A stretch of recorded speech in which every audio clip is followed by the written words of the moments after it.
Hipacondríaca apresenta Surra de Lúpulo. Oi, pessoal, eu sou a Ludmilla, mais conhecida no Instagram como Hipacondríaca, e hoje nós vamos fazer uma viagem até uma cervejaria rural. Nesse bonde, nós vamos falar de uma fábrica sustentável, orgânicos, revolução e muito mais. A gente está recebendo a Luciana e o Felipe Araújo de Paula, da Zapata Cervejaria Rural de Porto Alegre. Tchê! Ninguém no mundo consegue falar tchê que nem gaúcho. E eu sou o Leandro, mais conhecido como Porchat do Lúpulo, né? Obrigado, Arthur. Valeu. Que eu queria ouvir as vozes da Luciana e do Felipe. Daí, pessoal, tudo bom? Oi, pessoal, tudo bem? É tchê! Né, é um finalzinho mais fino, assim, porto-alegrense. Tchê! Muito obrigado pelo convite, tia. Em conjunto agora, os irmãos, falem tchê pra nós, por favor. Bate! Muito bom, muito bom. Pra começar esse papo, eu tô aqui. Aconteceu, gente, não foi armado, não é jabá, mas aconteceu nos astros. Eu tô bebendo uma Albert da Zapata, que eu amei o rótulo, já fiquei apaixonado. É uma Himalayan Gooseberry, que tá aqui comigo, depois da Lud me recomendar a bebê-la para começar a abrir mais o meu paladar. Que legal. E você, Luciana, o que você tá bebendo? E você, Felipe? Não por coincidência, mas é o que aconteceu, né? Os astros disseram. Nós estamos com Albert também, tá? Mas já estamos acabando com ela, abrindo uma segunda aqui, que... Ainda não decidimos, vai ser... Então, a gente não decidiu ainda, mas vai ser lupulada, né? Pra homenagear o... Surra de lúpulo. A surra de lúpulo, né? A gente tem duas dobradinhas ali lupulada pra seguir essa nossa conversa. E eu, do meu lado, também não sei por que a gente escolheu essa cerveja, mas eu tô com uma zapatinha também. A Croquis, é a Toy Maori. O Felipe vai explicar pra gente o que ele me falou antes do programa, pra que vocês saibam um pouquinho dessa cerveja, que ele vai falar muito melhor do que eu. Manda bala, Felipe. A Croquis é uma série, né? Se chama série Croquis. Ela homenageia exatamente essa experimentação, a técnica, explorar uma temática em particular. Essa em particular se chama Arte Maori, né? Toy significa arte no idioma Maori. Então a Toy Maori é uma New Zealand Pale Ale com lúpulos da Nova Zelândia, né? Ela traz o Wakatu e Motueka. São lúpulos bem diferentes de outros, assim, que tem perfis mais florais e cítricos ou terrosos. Ele tem toques mais adocicados que lembram caramelo. Então é uma cerveja bem leve, bem boa de tomar. E no aroma tu sente, além de um pouquinho de frutas tropicais, um toque de caramelo que vem do lúpulo e não dos maltes. Esse é o toque inusitado da cerveja.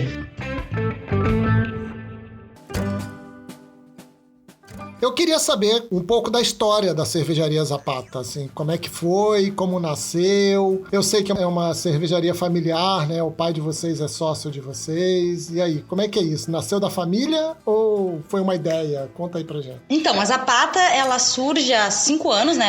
Esse ano nós estaremos comemorando 5 anos. E ela surge, primeiramente, do meu irmão, que sempre fez cerveja, né? Ele vai contar um pouquinho mais, ele sempre fez cerveja em casa. E também de uma vontade de ter uma empresa que fosse original no sentido, principalmente, da questão da sustentabilidade, porque meu irmão é biólogo, a gente vem de uma região do interior do Rio Grande do Sul, a gente já tinha uma vida muito mais campestre, digamos assim, a gente cresceu numa fazenda, então a gente tinha uma proximidade com isso e, claro, conciliava o fato de eu ter essa parte mais artística, né, de querer trazer pra questão, eu acho que os rótulos da cerveja, eles nos possibilitam ter uma ampliação enorme de criatividade, que dialoga muito bem com a questão das receitas, né, da criatividade da própria cerveja, então meu irmão tinha todo esse lance da técnica, né, e eu mais o lance da divagação, não que ele não tenha, ou não que eu não tenha também a possibilidade de pensar receitas, mas que existe a técnica. Eu acho também, assim, por ser uma empresa familiar, a gente queria dar voz, algumas bandeiras, alguns ideais nossos, né, e a gente encontrou na cerveja um veículo super interessante de trazer cultura e passar cultura pra galera que tá consumindo a cerveja, que até então era puramente entretenimento, né, cerveja, os rótulos das cervejas, tem vinho craft, né, ou até mesmo em algumas linhas craft é puro entretenimento, não tem essa pegada tanto de cultura. Eu comecei a fazer cerveja em 2011, 2009, depois de ter estudado um tempo fora, quis aquela vontade inata de ter rótulos ou estilos de cervejas que a gente não encontrava no Brasil, e comecei a fazer a cerveja, né? Então ela nasceu no diretório acadêmico da URGS, da biologia da URGS, porque nenhuma universidade pública do Brasil é permitida entrar com bebidas alcoólicas dentro, né? Não é permitido, né? Mas a gente sabe que todo mundo... Não existe universitário que se forme sem colar e sem tomar um foguete.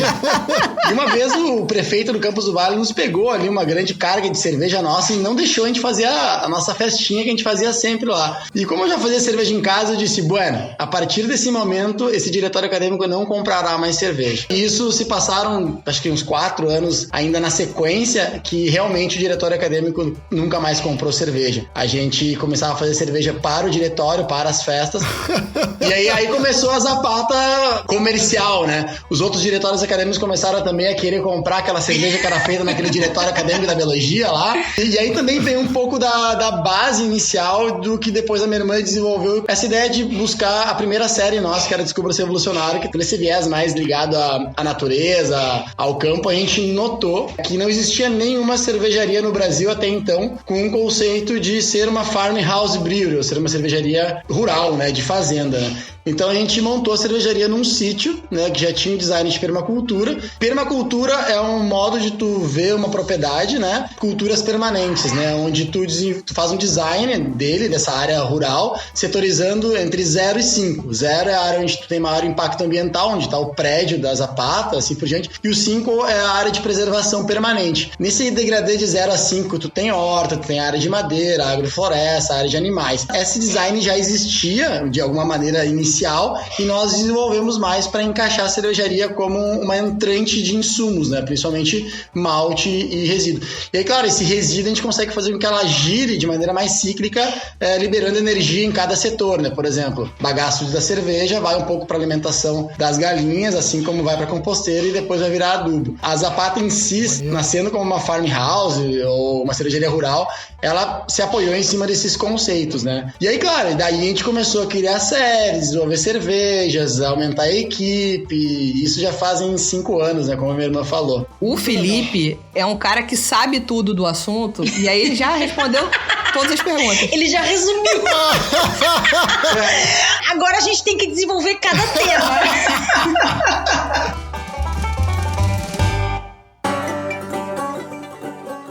Conta pra gente o que significa ser uma cervejaria rural e, assim, conta algumas das ações de sustentabilidade que vocês praticam na fábrica. Ser uma cervejaria rural seria estar no meio rural de primeiro momento, né? De tu abraçar a tua comunidade rural, de tu se importar com a natureza e o local onde tu está. É valorizar o teu terroir, é exatamente o teu ponto geográfico, né? Eu acho que isso é uma primordial, assim, pra construção de uma fábrica, né? E eu acho, claro, que toda a cervejaria que tá mais ligada ao meio rural, ou nesse conceito de farmhouse brewery, ela pode desenvolver ações que estejam mais ligadas à preservação desse local. A Zapata, em particular, ela nasceu com essa coluna vertebral que é sustentabilidade na prática, né? Então, claro, um dos primeiros pilares da sustentabilidade que compõe o social, o ambiental e o econômico, abraçar os 3 é complicado, mas é o que a gente queria, o que a gente desejava desde o início. Em primeiro momento, a gente olhou a construção que já existia e tentamos ao máximo não quebrar nenhuma parede, ou seja, valorizar já a energia gasta no local. Então, a gente utilizou todo o prédio e construímos a cervejaria utilizando a gravidade como um fator positivo. Então, se tu vai na fábrica, tu vê que ela começa no andar de cima, a gente tem toda a casa de máquinas, depois vai para o andar intermediário, que é a parte de braçagem e fermentação, e depois tem um andar ainda quase térreo, assim, quase caverninha, que é a parte de invase e a parte de estoque da cervejaria, né? Então, claro, ali nós temos de sustentabilidade, exatamente é o resíduo, né? Os 2 resíduos que a gente trabalha, o resíduo sólido e o resíduo líquido, né? O resíduo sólido, ele é destinado a vários setores, alguns para alimentação animal, que a gente tem galinhas ali, e a gente também entrega esse bagaço para vários produtores da redondeza, né? Criadores de porcos, criadores de gado leiteiro, que normalmente acontece essa troca, né? Eles nos passam leite, eles nos passam legumes que a gente processa eles, transformando em queijo ou transformando em fermentados, e a gente disponibiliza isso aí para alimentação da equipe, né? Que hoje gira em torno de uns 20 a 30% a alimentação da nossa equipe vindo de produtores locais, com trocas e assim por diante. E a parte do resíduo líquido, a gente trabalha ele em várias cisternas, né, que vão neutralizando esse resíduo. Hoje a gente tem como padronização o uso do CIP, né, tanto de ácido peracético quanto soda cáustica, e eles neutralizam o pH em 7, né. Yeah, Mr. White. Yes, science! O que é o CIP? O CIP se chama Clean and Place. É um ato de sanitização dos tanques de fermentação, das panelas, utilizando produtos químicos que são ácidos ou básicos, né? Muitas empresas utilizam só ácido ou só básico. Nós utilizamos sempre os dois, né? Para ter essa neutralização final, né? É um tipo de limpeza no qual tu não precisa abrir o equipamento para limpar, ele se limpa sozinho, né? Isso é um outro diferencial nosso. A gente sempre quis montar uma cervejaria no meio da natureza, mas que tivesse uma tecnologia altíssima, né? Então a gente montou uma fábrica com o que tinha de mais avançado em tecnologia cervejeira na época, né?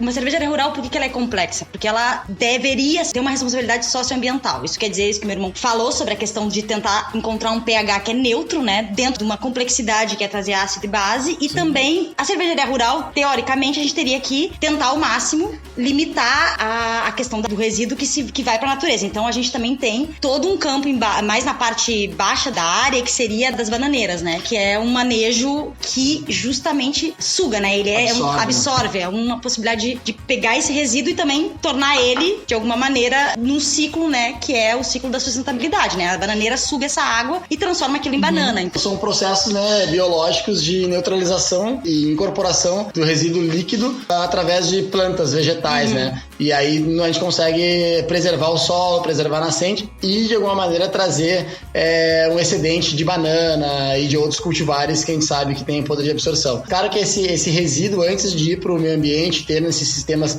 ele passa por várias cisternas onde ele realmente é neutralizado. E outras ações que a gente faz também em âmbito social, a gente emprega bastante pessoas da região, né? A gente tem uma parceria muito forte com a comunidade, no qual a gente foca tentar trazer um desenvolvimento maior para a região do Espigão, né? Que é uma zona rural muito próxima de Porto Alegre, e é uma região muito interessante, que ela está perto da Lagoa dos Patos, que é a maior lagoa do mundo. Então a gente tenta trazer bastante conscientização ambiental para quem está nos cercando ali, né? E na parte econômica, né, desse tripé que a gente chama de sustentabilidade na prática, a gente tenta trazer bastante eventos onde a gente tem um acesso a um produto mais barato, a gente tenta trazer parcerias fortes com fornecedores para conseguir passar um preço mais acessível para a galera que está tomando a ceva em Porto Alegre e tentar fazer com que a roda gire de maneira mais fluida, digamos assim, né? Muito legal. Vocês conhecem o Sistema B? Vocês fazem parte do Sistema B? Como é que é isso? A gente não faz parte do Sistema B de maneira oficial, mas a gente se considera uma empresa B, né? Assim, a gente, desde a primeira construção da Zapata, a gente nunca idealizou como ponto principal o lucro, né? A gente sempre quis que ele viesse como consequência de ações que a gente tomasse em prol da sustentabilidade, da nossa equipe, da qualidade do nosso produto, do que nós iríamos colocar no megafone, digamos assim, no nosso discurso, né? A gente se posiciona muito, é o que a gente acredita como pessoa e como marca, né? Escolheu realmente o nosso nicho de mercado. Então o lucro, ele vem numa consequência que a gente acredita que isso forma as novas empresas, digamos assim, nesse sistema capitalista, no qual tu usa o sistema contra ela mesma, né? Ou tu usa o sistema para difundir de alguma maneira uma outra maneira de consumir, né? Sim. Que eu acho que essa é a base das empresas B, né? Aumentar o poder de reflexão do teu consumidor final, né? O produto, ele é também uma mensagem que tu passa, né? No sentido real, assim. Sim. A gente fala de sustentabilidade na prática, a gente faz na prática. A gente fala de representatividade na prática, ou seja, como é a nossa equipe? Qual é a cara da nossa equipe? A nossa equipe, ela é rural, ela é rural. A gente defende a causa LGBT, ela é LGBT, ela é LGBT. A gente tem funcionários que entram na causa, né, de representatividade do movimento negro. A gente tem cervejas que falam sobre isso. Sim, a gente tem. Então, assim, eu acho que a gente entra nisso também na questão, basicamente, do nosso, como tu falou, do nosso megafone, né? Ele passa uma mensagem que vai além do produto cerveja. Exato. Então, tem a ver com uma coisa que tá em falta no nosso mundo, chamado coerência, né, meus amigos? Exatamente. Coerência. Se você chega e diz que você é uma coisa, que você acredita numa coisa, você tenta ser coerente nas coisas que você prega por aí. Não é que você não possa mudar de opinião, gente. Coerência não significa que você agarrou na opinião e nunca mais pode mudar dela. Coerência tá? não é Pelo contrário. Dura, né? Não, pelo contrário. Eu tô doida pra mudar de opinião. Me conta alguma coisa que eu tô fazendo de errado que eu quero mudar de opinião. Mas coerência eu tô dizendo que eu sou isso e eu vou defender isso até que alguém chegue pra mim e fala, poxa, Lud, pensa melhor, vamos reavaliar, e aí? É um processo, não quer dizer que uma empresa já nasce uma empresa B ou que o discurso dela não vai... Não, a questão é a vontade disso, né? A gente não é 100% sustentável, né? A gente não tem 100% orgânico, a gente não tem 100% de representatividade, mas a gente tem a vontade, a gente tenta ao máximo que isso aconteça. Eu acho que também muito legal. A coerência é tu ter essa conexão conexão entre a tua voz, a tua palavra e a tua ação, né? Isso é o principal, que hoje, exatamente como tu falou, tá um pouco mais difícil de encontrar, assim, empresas que tenham a voz e a ação complementares, né? Em harmonia, em convergência. Só pra galera que não sabe o que é o Sistema B é uma certificação, ela é global, ela não é só no Brasil. É muito difícil ter essa certificação porque você tem que ser sustentável em todos os espectros possíveis. Então você tem que ser sustentável nos insumos, na sua cadeia, na sua entrega, na sua produção, você tem que ser sustentável na sua equipe. Então é todo um processo de certificação e reconhecimento de empresas que praticam a sustentabilidade desta maneira que o Felipe estava falando e que a Luciana complementou aqui. Não é só pensando em sustentabilidade ecológica, mas ecológica, econômica, social e tudo isso. Por isso que eu acho que a empresa de vocês tem muito essa pegada ou essa vontade do Sistema B. Eu não sei como é que anda a certificação nesse período de quarentena, mas eu acho bem legal. Eu, como comentei no início, quando me fez a pergunta, oficialmente a gente não tem, né? Como tu falaste, eu, de alguma maneira, não ambicionaria agora conseguir entrar nessa certificação. A gente sim tem como uma meta final, quem sabe, sim ser uma empresa assim. Mas a gente sabe que no Brasil é extremamente complicado pelas adversidades que a gente tem diariamente para se tornar isso, né? O governo, outras empresas parceiras do lado, é muito difícil de encontrar. E para ser uma empresa B, é difícil fazer sozinho. O que a gente almeja nos próximos anos, assim, não que a gente vá pleitear alguns ISOs, mas assim, a gente conseguir chegar em contemplar um ou outro, independente se a gente vai buscar isso, sabe? Mas poder dizer que a gente está cumprindo algumas diretrizes que são, sim, super padrões em alguns países já um pouco mais evoluídos nessa área de responsabilidade socioambiental. Maneiro.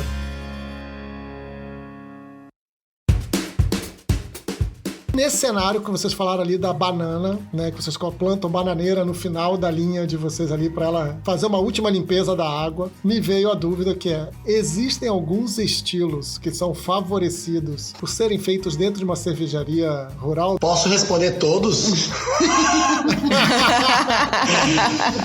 Acabou, você quebrou, agora não existe mais cervejaria de cidade urbana, todas são rurais. Próxima pergunta.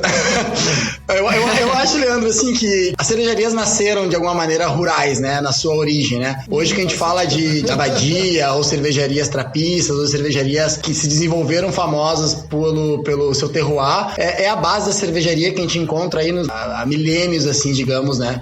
E aí, cara, com o desenvolvimento da industrialização, a Alemanha, aí se colocaram como pontas de faca aí na grande quantidade. Mas eu vejo que a natureza, por si, ela é muito fértil no processo de criação, né? Então, ainda mais nesse nível de tendência que nós temos hoje cervejeira, de colocar muitos outros insumos além dos 4 clássicos que regem a lei de pureza alemã, né, que foi muito incentivado pela escola belga, que é o berço de cervejarias rurais, né, assim como a França de farmhouse. Eu acho que o fato de a gente estar com um pé de limoeiro do lado, ou pimenta, gengibre e assim por diante, te instiga a ter criatividade de buscar outros sabores, né? Eu acho que isso favorece muito estilos como todos os estilos belgas de maneira geral, mas as Witbiers, essas cervejas também que levam algum perfil de fermentação espontânea, porque o meio rural, ele da microbiologia do ar, ele é um pouquinho mais limpo, ou seja, a gente tem menos impurezas no ar, a gente tem mais proliferação de Brettanomyces, Lactobacillus e Saccharomyces.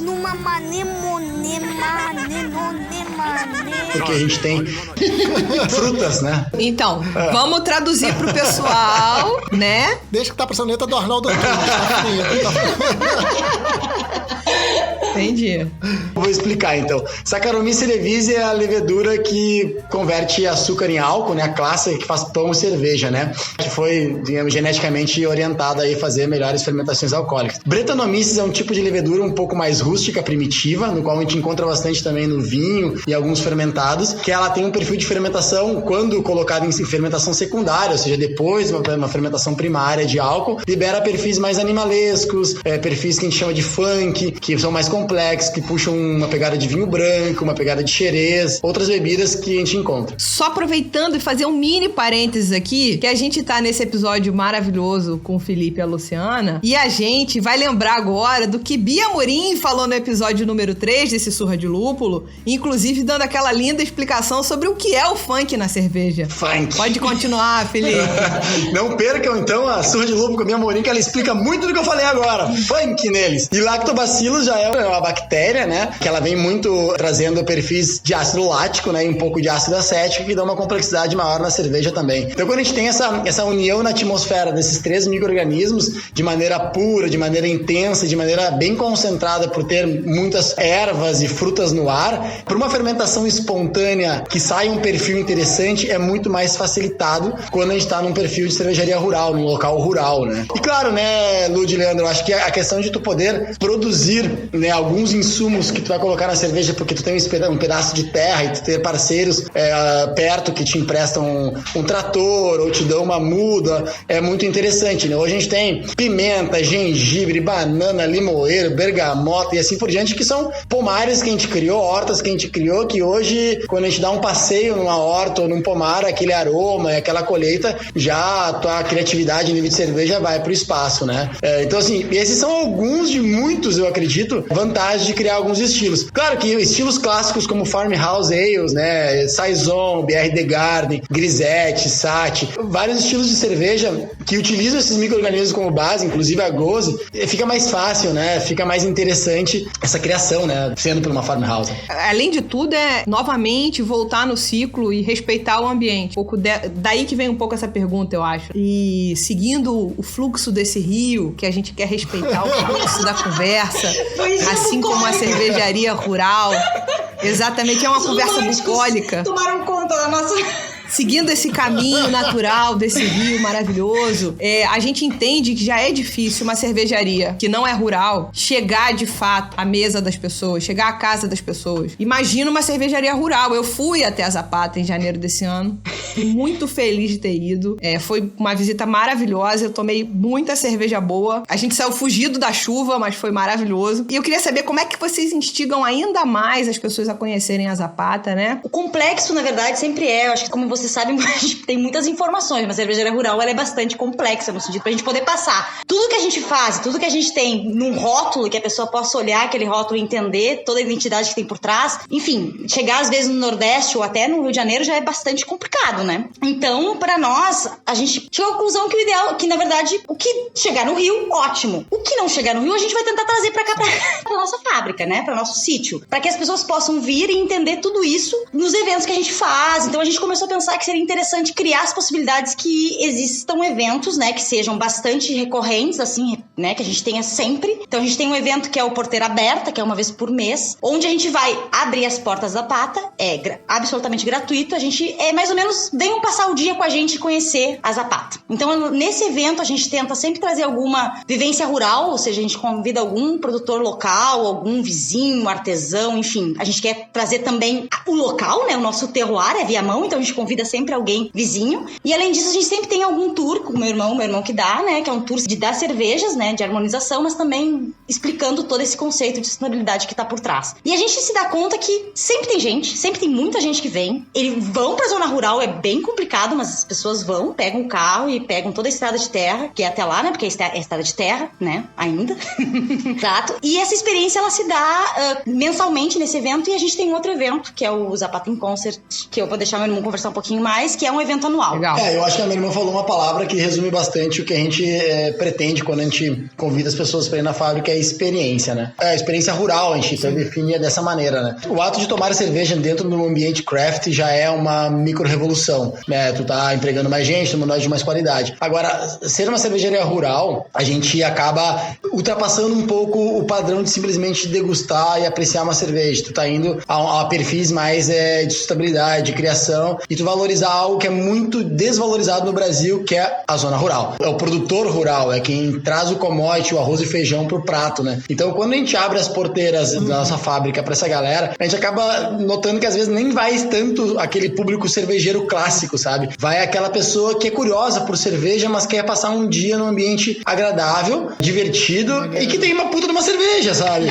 Mas que a cerveja não é só o holofote central, é todo o pacote completo. Boa música, Porra, meu sonho de consumo é passar um sábado assim no Rio de Janeiro. Então... Vai vendo se isso é possível. Vai sim. Ó. É bem como tu falou no início, que a Mirella também comentou, não é tão fácil chegar na Zapata, sabe? Ela é um pouquinho isolada e, de certa maneira, a gente gosta até desse isolamento, sabe? Porque fica um pouco, cada vez mais intocável as nossas criações, os nossos ideais. Mas, claro, esse também é um desafio que nós temos para chegar mais longe a cerveja, né? Pela questão da transportadora. E o Zapata in Concert, que é esse evento que a Mirella comentou, ele veio para trazer uma grande festa muito para a equipe, muito mais para quem gostava da Zapata. É uma festa que a gente faz uma vez por ano e que aí a gente abraça todas as nossas propostas. A gente traz coletivos de gastronomias autorais de Porto Alegre. A cerveja é um dos principais, mas o principal mesmo é a música, é os concertos, são as bandas autorais que vão pro meio da nossa mata mágica, que a gente chama, e fazem um som incrível. E é um evento diurno e tem muitas atrações, vivências. A gente chama a criançada, é para ser um ambiente familiar. Então é bem bacana esse evento, a gente se prepara o ano inteiro. E aí, já digo, né, esse ano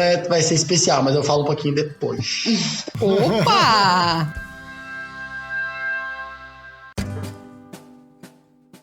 Fala pra gente sobre o projeto Descubra-se Revolucionário, explica pra gente, pro nosso ouvinte, qual é o propósito e como vocês pensaram nas receitas e esses rótulos que eu já falei que eu me amarrei nessa fotomontagem, né, que vocês fizeram muito irada. Eu começo mais falando da parte da identidade, né, que eu acho que a Descubra-se Revolucionário, por muito tempo, a Zapata quase se resumia a Descubra-se Revolucionário, e a gente até tá hoje com dificuldade de dizer assim, gente, vamos deixar a Descubra-se Revolucionário um pouquinho de lado, porque a gente tem outras séries, mas enfim, mas a Descubra-se Revolucionário é muito importante porque ela vem pra, digamos assim, trazer toda a identidade da Zapata numa série de rótulos. E não só a identidade visual, quanto a identidade também inicial, né, das receitas, assim, da questão criativa das receitas, com a questão da nossa tentativa de passar o que é a nossa identidade visual e o nosso manifesto, né? Porque vocês sabem, toda marca tem um manifesto, né? A gente começa com um manifesto, Ou né? deveria. Ou deveria. Então, quando a gente fez o nosso brainstorming, justamente de marca, a gente chegou à conclusão que a gente tinha 4 pontos importantes que seriam o nosso manifesto. A primeira ideia era ter uma ideia criativa, gira a roda. Depois tem a forças para lutar, que o símbolo é uma mão em punho. Sim, que né? é lute por ações. Lute por ações. Aí depois tem a desfrute de vitórias, que é uma plantinha germinando, que é aquela coisa, não ache que as suas vitórias sejam automáticas. Exatamente, tem a nossa tampinha da garrafa. Ou seja, uma planta germinando é algo que merece tomar um fogo e tomar um porre e comemorar aquela vitória. E por último, não seja tecnocrata, ou seja, dissemine...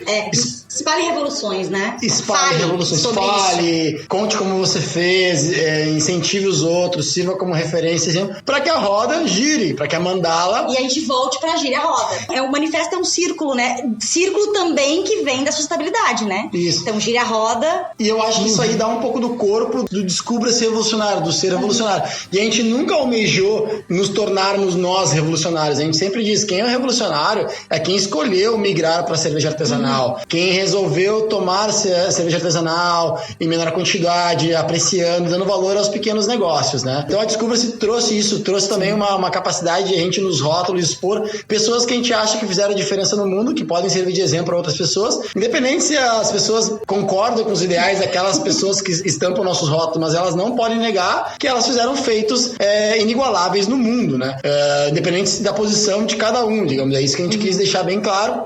E eu acho que é importante também dizer que a gente, tirando a ideia do mito, né, do grande revolucionário, a gente traz um nome que não é o conhecido dos revolucionários, ou seja, a gente vai chamar Amélia, a gente vai chamar Frida, né, não Frida Kahlo. O Mahatma é o Mahatma só, né, o Gandhi. Então, assim, trazer o que é aquele revolucionário quando ele não era ninguém. Na verdade, ele começou a fazer a revolução dele aos pouquinhos e aquilo foi crescendo. Então, a ideia da fotografia preto e branco vem de uma coisa do documental, né, da fotografia documental, Sim. com um toque de pop art, né, que é a ilustração em cima. Se os rótulos são amigos nossos, pessoas que vêm pros eventos que a gente faz, seja a cara da Zapata, daí rola várias... Mas inicialmente a primeira campanha foi, a gente colocou uma banquinha no centro de Porto Alegre e pessoas que passavam, a gente explicava a ideia, e eram pessoas que estavam no centro de Porto Alegre caminhando e que a gente considerava que estavam ali batalhando, trabalhando e que sentavam um momento, a gente tirava uma foto. E aquelas pessoas se tornaram pra nós revolucionários e tudo, né? O Descubra-se Revolucionário é um sujeito indeterminado, assim como as primeiras fotos dos rótulos eram pessoas anônimas. Ou seja, não importava quem estava atrás naquela foto PB, né? Ela era simplesmente uma pessoa que tinha, com certeza, um passado que impactou outras pessoas, né? A gente acredita muito que os simbolismos, os rituais humanos é que fazem a nossa sociedade ir pra frente. Então a gente queria um simbolismo muito forte para os primeiros rótulos, né? E a Descubra Ser Evolucionário veio a isso. Claro, algumas questões. A gente era uma cervejaria de fazenda, uma cervejaria rural, e a gente sabia que 99% das pessoas tomam a cerveja no ambiente urbano. Então a gente teve uma separação muito nítida entre a cerveja e a cervejaria nos primeiros anos da Zapata, né? No qual a gente escolheu uma leitura de foto PB e pop art para expressar a vontade e o movimento urbano de tomar cerveja, né? E deixamos a cervejaria rural de lado um pouquinho. E eu explico um pouquinho até isso, porque em 2015, quando a gente já nasceu com 10 barricas de carvalho, fazendo uma série incrível de mix fermentation com brete, porque a minha formação em particular é microbiologia. Sempre foi, uma paixão minha foi olhar para o lado de fermentação biológica e não só lúpulo e malte, assim por diante. Eu olhava muito isso, as fermentações secundárias. Não existia ninguém que tomava isso. A gente quase faliu, sabe? A gente não tinha mercado.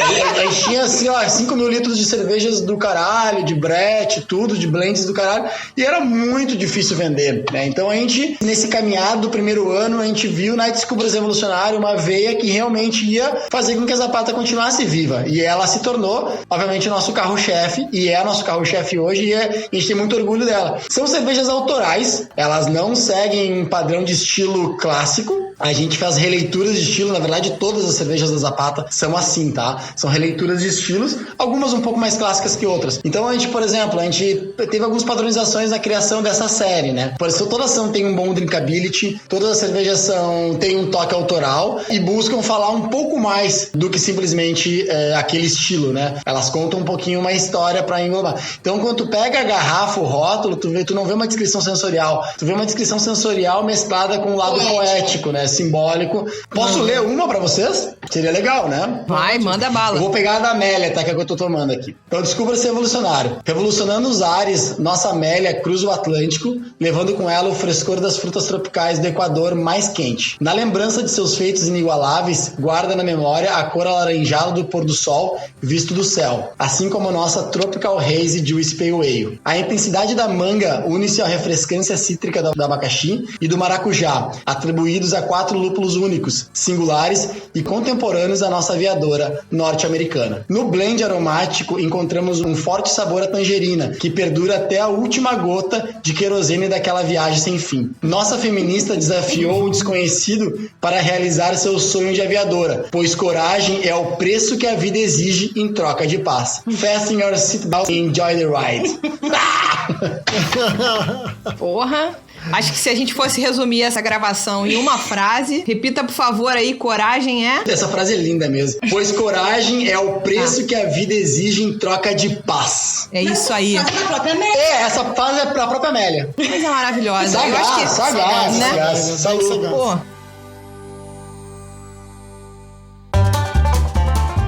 A gente falou de girar esse mundo, então a gente roda. E no que roda, a gente volta pra fazer uma pergunta que a gente costuma chamar aqui no programa de pinga-fogo ou taquem-me pedras.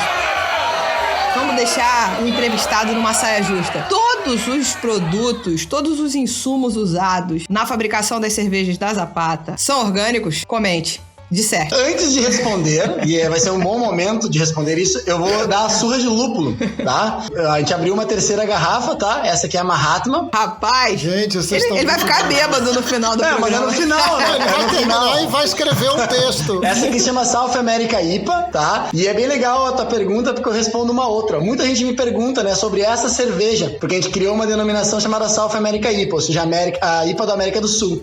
E a gente tenta utilizar quase sempre lúpulos oriundos da Patagônia Argentina. Então, vai em encontro um pouco da tua pergunta, e eu já vou responder ela, no qual eu sempre me pergunto, então a Mahatma é feita só com lúpulos argentinos? E eu digo, não. Sempre que a gente consegue, principalmente no início do ano, no qual quando a gente vai à Argentina e na Patagônia, que a gente vai no festival de colheita de lúpulo todo ano, a gente traz um lote de lúpulo e normalmente os primeiros 2, 3 lotes do ano são o que a gente chama de Mahatma pura Patagônia. Depois a gente usa substitutos de lúpulos que reproduzem muito perto o que seria essa união de uma West Coast IPA com uma IPA argenta, que é a Mahatma. Então, a gente tenta ao máximo ser transparente. E respondendo a tua pergunta, também é não, tá? A gente não usa 100% do orgânico nas nossas cervejas. Sempre que a gente consegue, a gente tenta dar foco no orgânico, né? Então, por exemplo, a gente tem uma cerveja chamada Zig Viti Ginger Lemon, que ela vai uma cacetada de limão siciliano e Tahiti. Então, quando a gente consegue uma parte orgânica, a gente usa.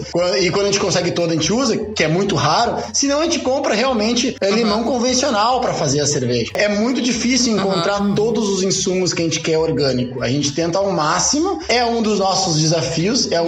Eu tô para dizer que é o maior desafio hoje da Zapata, é tentar conseguir a maior quantidade de produtos orgânicos, tá? Mas a gente valoriza, às vezes, muito mais aquele produto agroecológico ou produto em pequena escala, do pequeno produtor. Nossos vizinhos também. Nossos vizinhos, né? Ou seja, a nossa propriedade é orgânica, tá? Tudo que a gente produz lá, a gente não produz sem veneno. Mas, por exemplo, se nós temos um vizinho que tem uma certa produção e utiliza um pouco de veneno para alguma coisinha ou outra, nós não vamos se opor em comprar uma parte dela, porque a gente vai auxiliar a parte social, que é econômica. Como a gente faz uma produção hoje de quase 12 mil litros mês, tem alguns estilos que a gente não consegue mais usar apenas os insumos que estão no sítio. Obviamente que a Zig, Viti Ginger Lemon ou a Spice Origin nasceram utilizando apenas insumos do nosso sítio. A Frida também, a Frida a gente ainda consegue ser 100% orgânica a hortelã, tirando alguns lotes do ano, sabe? Porque a gente tem uma produção de hortelã muito grande. Mas, claro, quando começou a crescer a Zapata, já lá em 2016, 2017, já foi complicado a gente utilizar 100% orgânico, mas nos primeiros lotes a gente conseguia ainda. Maravilha. Tá? Nem foi uma pergunta pinga-fogo, Leandro. Corta ele. Vou soltar uma frase aqui agora que vai tornar. Então, de acordo com Felipe Araújo de Paula, da Zapata Cervejaria, você pode ser uma rural e não ser orgânico. Pronto, tá decretado, editado. Pô, mas Leandro, pode? Até porque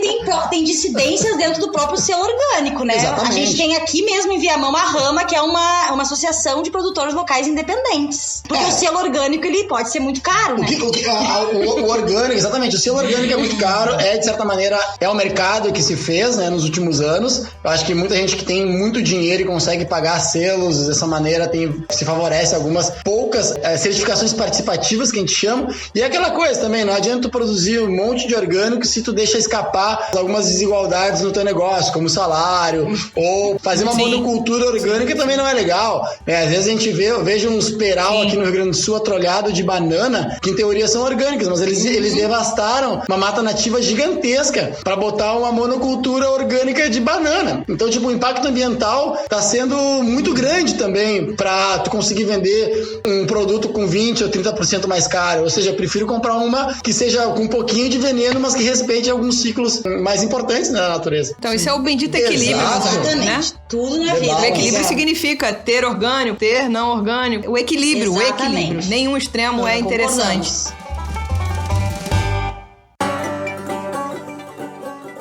Pra gente ir encerrando esse papo, conta pra gente aí quais são os projetos futuros. Voltando à questão das séries de cervejas, então, da Zapata, eu acho que a primeira coisa é... A Descubra sempre vai existir, mas a gente tá querendo justamente abrir os horizontes pra outras experimentações, outras séries, que vão também torná-las um pouco mais o carro-chefe da Zapata. Eu acho que vou te deixar falar um pouquinho mais. Ok. Os eventos vão continuar, a gente tá pensando aí, assim que a gente sentir que as coisas estão, né, aos poucos abrindo, então, assim, por enquanto, ficamos em casa, né? Não há, acho que é absolutamente necessário, mas assim que a gente sentir... Fica em casa porque eu quero ir pro Exatamente. Assim que a gente sentir que as pessoas estão mais confiantes, né, que as coisas, a gente tá vendo uma luz no fim do túnel que a gente ainda não vê, né, a ideia é a partir de julho a gente começar a tentar voltar aos pouquinhos com os eventos na fábrica, julho, agosto, né, sempre pensando na ideia da reserva, né, então a gente saber quantas pessoas vêm, que a gente não fazia, normalmente a gente abria as porteiras e esperava todo mundo entrar e deu, não importava se tinha 200, agora a gente vai tentar reservas pra gente poder controlar também aglomerações, enfim, mas a ideia é a gente continuar os eventos, que eu acho que a gente tá sentindo muito falta disso. Esse ano é muito especial pra nós, pegou num ano complicado, por causa da pandemia em particular, porque a gente faz 5 anos, né, a Zapata nasceu formalmente em 2015, apesar de o projeto ter começado lá em 2013, então a gente tem o Zapata em Consta, que é um evento que normalmente a gente faz em agosto, então eu acho que vem um evento bem bacana aí no meio do inverno, que é o Zapata em Concert, com uma comemoração de 5 anos da Zapata, Zapata. E junto a isso, tem mais 2 séries muito bacanas, que se chama Hope Is Not Hype, que já vem dizendo um pouco desse marketing invertido, mas que também traz a valorização do lúpulo. Na verdade, é só lúpulo. É só lúpulo. A gente só brinca com a ideia. Isso dá uma camiseta maravilhosa, dá. hein? Fica a dica. Eu sou felicíssima, amo camisetas, então... Já manda uma pra ti, então, porque a ideia foi tua. Olha, para de me agradar, Felipe. A gente faz e tu usa. Isso é a norma. Isso é sustentabilidade. Ai, Leandrinho, tem uma pra te guardada, tamanho PP, pra ficar bem forte. E galera, eu acho que também veio outra série que a gente ama, que se chama Krakenland, e vem trazendo só Kveik. É uma levedura norueguesa de uma origem farmhouse, então a gente vem trazendo bastante essa cultura nórdica de trabalhar com Kveik. E aí, sem dar um spoiler muito forte, mas já dando, a gente vai voltar com os projetos que nasceu a Zapata lá em 2015, que é Pura Madeira, Puro Wild Mix Fermentation. A gente vem com uma série que eu ainda não posso divulgar o nome, ela vem trazendo uns blends e umas leituras nossas do que é ser farmhouse na íntegra. Ela vai ser tão forte quanto a Descubras Revolucionário. Ela vai ser muito forte, vai ser bacana. A gente tá com as madeiras aí já fazendo. A gente fez uma pontinha, a gente levou 2 cevas pro Festival de Blumenau. Aí eu posso dizer os nomes, que é Enxada Fiada e Facão Sem Cabo. Opa! É grosseiro o negócio. É bruto. Exatamente. A palavra bruto é muito boa.